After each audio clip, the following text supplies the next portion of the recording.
Hi, welcome back to another episode of Meet the Mushroom. Today we are going to be talking about the Violet Cort. I really wanted to go over this mushroom because one of my biggest fans has decided to scream out loud how much they wanted a blue mushroom. Well, the blue mushroom that I was going to do was I think it's blue girdled webcap, but it didn't look as blue as I really wanted it to. So today I actually decided to go with the Violet Cort because it almost looks blue and it is a crazy color. There is a lot of really cool facts about this mushroom that I'm really excited to share with y'all. One of them being, this is maybe one of the most rare mushrooms in the world. It was also the very first of its kind, but I'm gonna get into that in just a minute. Before we get started, I kind of wanted to introduce myself. My name is Holly. I usually do these videos with the brand Susrooms that I have created, where I basically make mushroom videos and mushroom art on this YouTube channel and on my social media platforms. I like to share these Meet the Mushroom episodes so that we can learn more about the different species of mushroom and kind of learn all the little facts. I am a mushroom fanatic. I really like learning about mushrooms and sharing it with everyone here, but I'm not a scholar, I'm not a professor, and so if I miss anything, please leave a comment down below and I would love to learn all about it. Okay, let's get into the video. For this type of mushroom, I like to share a few fun facts before we really get into the nitty-gritty and the features of this type of mushroom. So the nickname of this type of mushroom, I have been calling it this whole time and is the title of this video, the Violet Cort, but it is also called the Violet Webcap. And the reason why it's also called the Violet Webcap is it can exhibit symptoms of the underlying veil. Basically a veil from whenever it is a tiny little mushroom. It has this web cap veil thingy over top of it, just like the fly amanita. And whenever it actually emerges out of this egg shape, it kind of loses that. So for this type of mushroom, it doesn't really keep that. This is a demonstration tool, but it doesn't have these spots like the fly amanita. Does this mushroom change color or glow? This mushroom does not glow, but it does change color as it matures. Does this mushroom have a smell? Yes, it does, which kind of makes this mushroom really weird. This mushroom has a pleasant cedar wood smell, which is interesting because then you think, okay, this has a really nice smell to it, kind of like cedar wood. Does that make it edible? Well, we're gonna get into that in just a minute. I'm gonna talk about some of the scientific discovery of this type of mushroom. Okay, so I'm gonna read a little bit of the scientific discovery. So it was first named Agaricus Violaceus by renowned botanist Carl Linnaeus in his 1753 work, Species Plantarum. Later in 1821, British mycologist Samuel Frederick Gray transferred it to the genus Cortinarius. In 1931, it was designated as the species for the entire Cortinarius genus, which is the largest genus of gilled fungi. What a mouthful. This means it is a foundational mushroom in the world of fungal classification. So this mushroom actually is the very first discovery of its time. We're gonna get into what that actually means. A genus is a biological classification rank that groups closely related species of plants or animals. This is a better way of me describing it. So kind of like how some dogs are very similar. One genus has more distinguishable qualities, like it's slimy on the outside, or one of them is furry on the outside, or one of them has false gills, or some of them have true gills. There's a lot of different species that I'm learning, and I think this is really cool that this particular kind of mushroom is actually the very first of its kind to be discovered. So I think that this mushroom is really cool in that way. And lastly, does this mushroom have medical potential? No. We're just gonna say no for now, and we're gonna go into it a little more later. Okay, let's talk about what this mushroom actually looks like. It has this very rich, dark, violet, purpley color for the cap, but also for the stem color as well, having this deep purpley look. It changes a little bit more to like a purpley brown as it matures. So the gills on the mushroom are actually still a purplish, and of course it changes to like a darker brown as it matures. It has true gills, which means that the gills are actually attached to the mushroom itself. False gills are gills that basically can peel off. True gills means that everything is super attached, and that just means like a classification of different types of mushrooms. I've tried to look up why different types of mushrooms have true or false gills, and it's basically just because that's the way they are. It doesn't have really a special purpose for true or false. I mean, humans have created this term of true and false.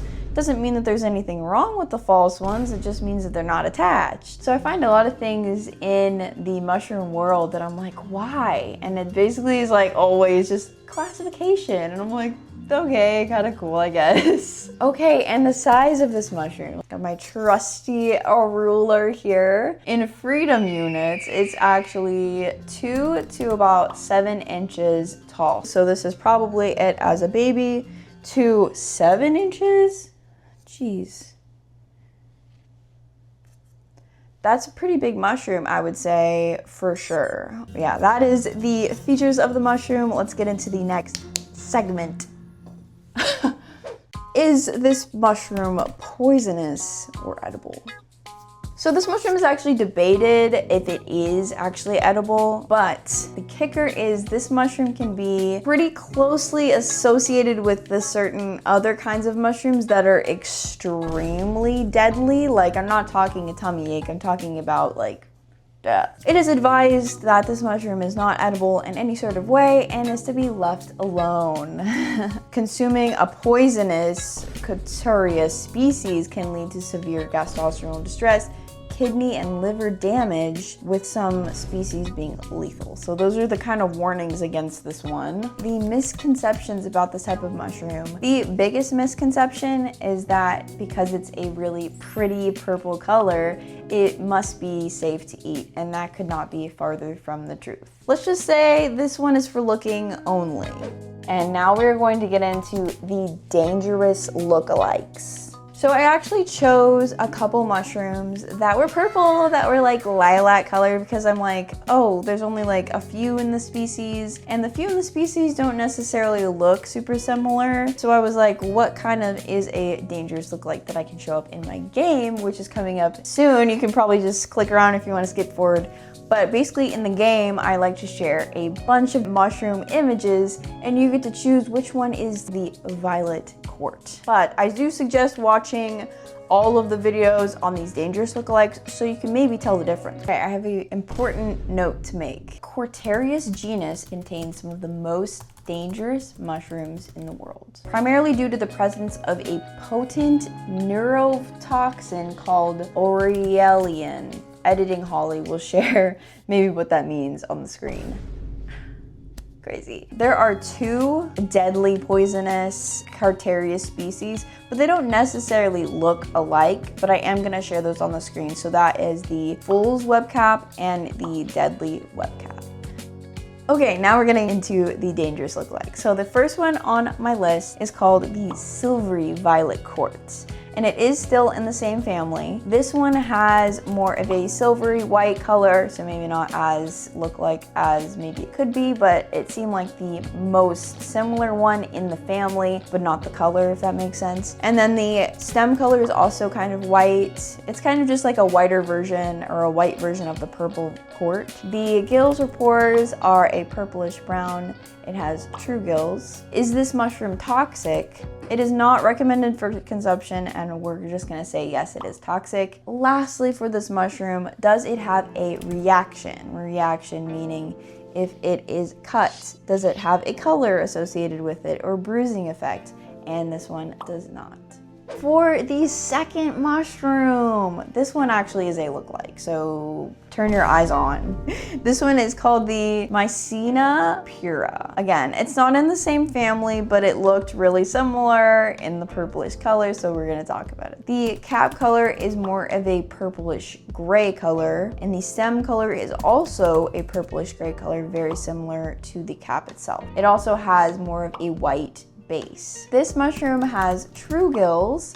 that are purplish gray in color. Is this mushroom toxic? Yes, it is. That's all I'm gonna say about it. Yes, pretty much all of these are toxic today. And does this mushroom have a reaction? It does not. But this mushroom smells like radishes.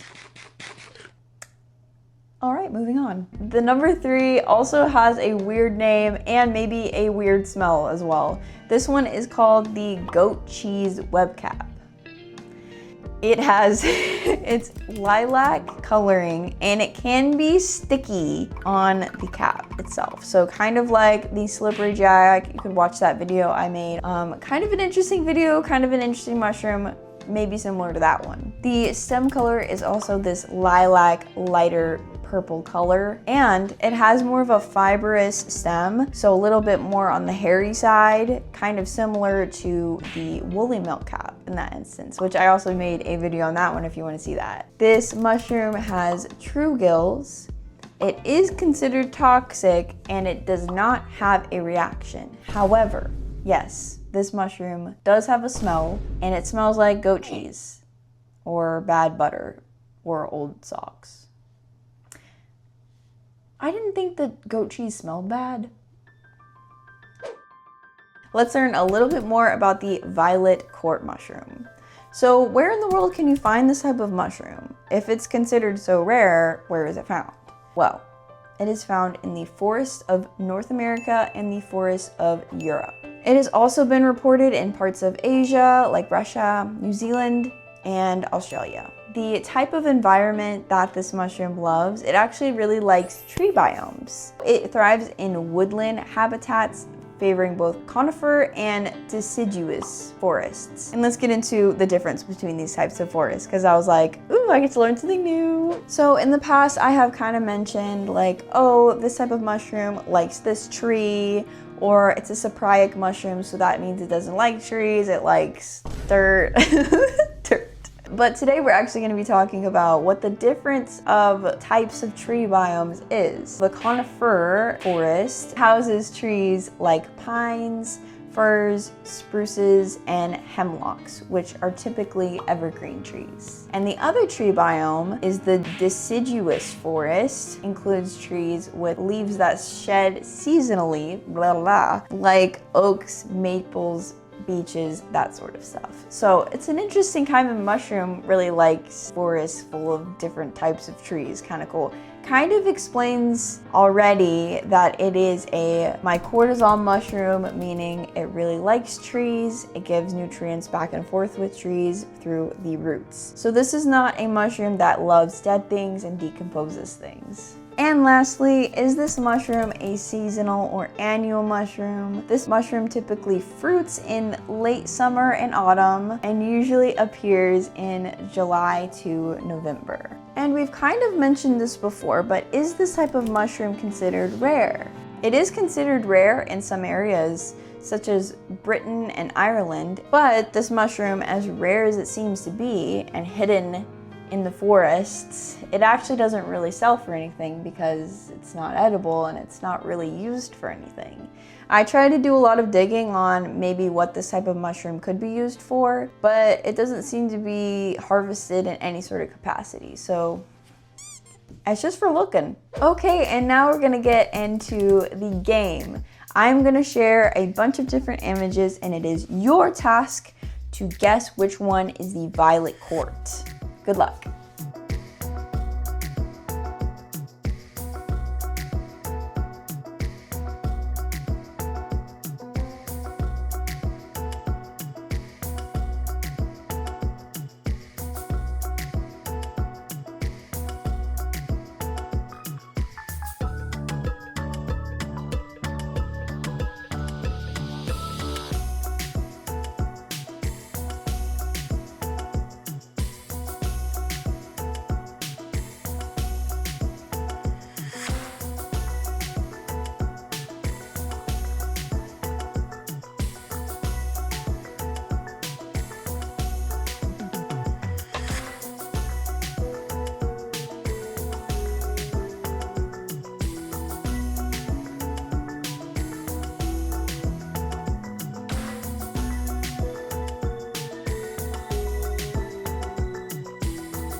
You're back. Hi. How many did you get right and how many did you get wrong?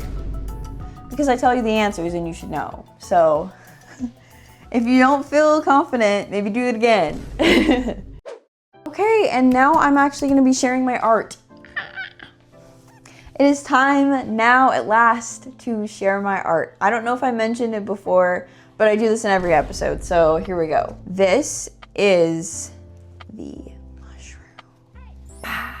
Oh, this is her. I kind of went with like a more darker background because I was thinking if she's hidden in these forests, it's got like this really dark background to it. And I kind of made all of her special powers and everything line up. And of course I've got my signature back to it because I make all of these. So let's read the card together. I always put the family, the mushroom family, and the Latin name at the beginning and top of each one that I make. The qualities of this type of mushroom. Although she smells good, she's a dangerous beauty.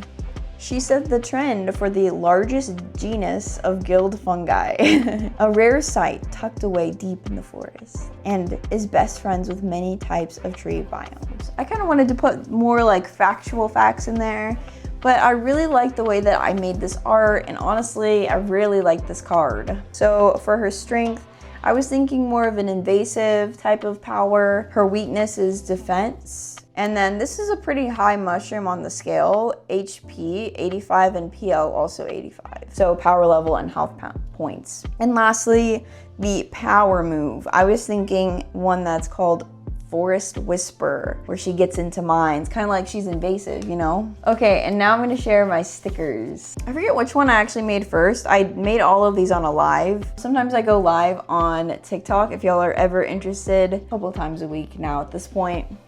So this is one. I'm gonna try to get it with the lighting correct. But yeah, I was kind of thinking that she was more so having like a cowboy hat. She's just kind of like yelling and she's got the little sparkles. I might be adding more sparkles to my designs because I just find them so cute. And this actual reference had this really strange looking bottom part to it. I can probably pop that up on the screen. So I wanted to also include that there. But I tried to make all of the different fading parts and everything very realistic looking.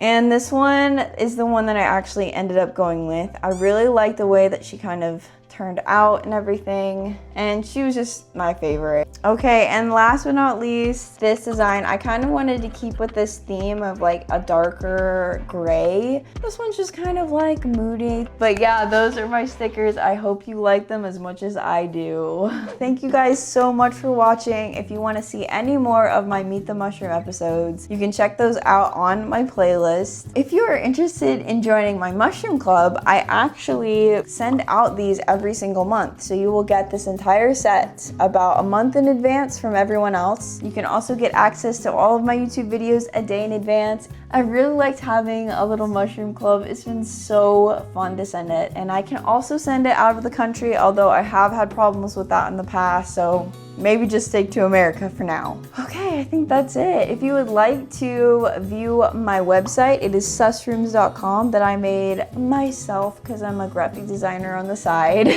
I also post on Instagram, TikTok, and YouTube very frequently, and I do all of my lives at this very moment on TikTok if you're interested in ever seeing me draw things. Pretty much is what I do on there. Oh, of course, you know, if you want to watch more videos or anything, subscribe to this channel and like. I really appreciate it. And if there is anything else that I missed in this video or any mushrooms that you would like to see in the future, leave me a comment and I will get to it. Other than that, thank you guys so much for watching, and I appreciate every single one of you. That was the Violet Cort, guys. Until next time.